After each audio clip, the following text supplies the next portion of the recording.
Dan kalian bisa lihat ya, di sini Hani itu kaget banget ketika dia menunggu-nunggu kedatangan Dian. Ternyata Dian datang diantar oleh Tias. Kepalanya masih pusing ya?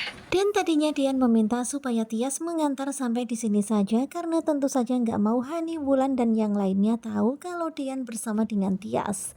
Tetapi karena kondisi Dian sepertinya belum baik-baik saja, akhirnya Tias pun ngantar sampai pintu. Karena Tias itu khawatir kalau nanti Dian terjatuh kalau dia nggak ngantar sampai pintu, karena kondisinya Dian itu masih sempoyongan.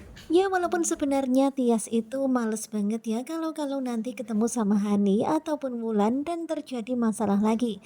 Karena sekarang Tias itu nggak mau berurusan lagi sama mereka. Ampun, Dan ngeri. tentu saja Hani panas banget ya melihat mereka berdua berjalan bersama. Bahkan di sini Tias itu memapah Dian. Dan di sini mereka tuh masih belum menyadari kalau ternyata Hani terus memperhatikan mereka berdua hingga akhirnya Hani pun menghadang mereka. Dan melihat Hani yang tiba-tiba datang di hadapan mereka, tentu saja Tias pun kaget banget. Sementara itu terlihat Hani yang penuh kemarahan.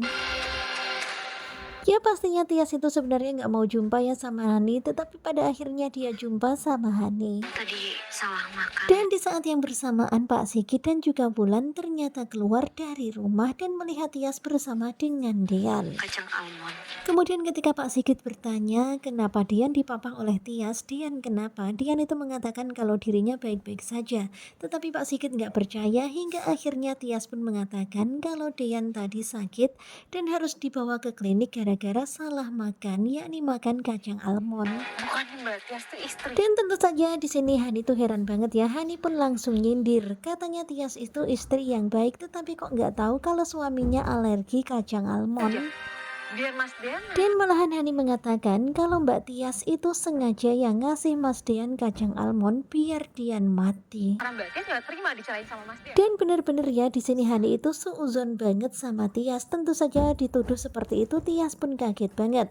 Tetapi bersyukur Dian pun langsung membela Tias ya karena memang Tias nggak salah. Kemudian Dian mengatakan yang salah adalah Dian. Dian tahu kalau dia alergi tetapi Dian tetap memakannya. Ya pastinya semuanya kan jadi heran.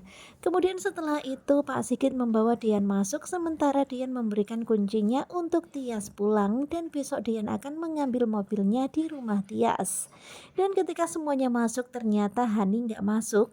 Kemudian Hani pun merebut kunci itu dan dia pun mengatakan kepada Tias dia akan mengantar Tias pulang. Pada awalnya Tias itu khawatir ya kalau Hani akan mencelakainya, tetapi Hani meyakinkan kalau dia hanya sekedar mengantar Tias pulang. Tetapi ternyata ketika naik mobil, ternyata Hani itu nyetirnya kebut-kebutan. Kemudian terlihat Dian di dalam rumah mendengar ketika mobil melaju dengan kencang. Dian pun curiga di mana Hani dan semakin curiga karena Hani gak ada di rumah. Ya dia yakin itu Hani.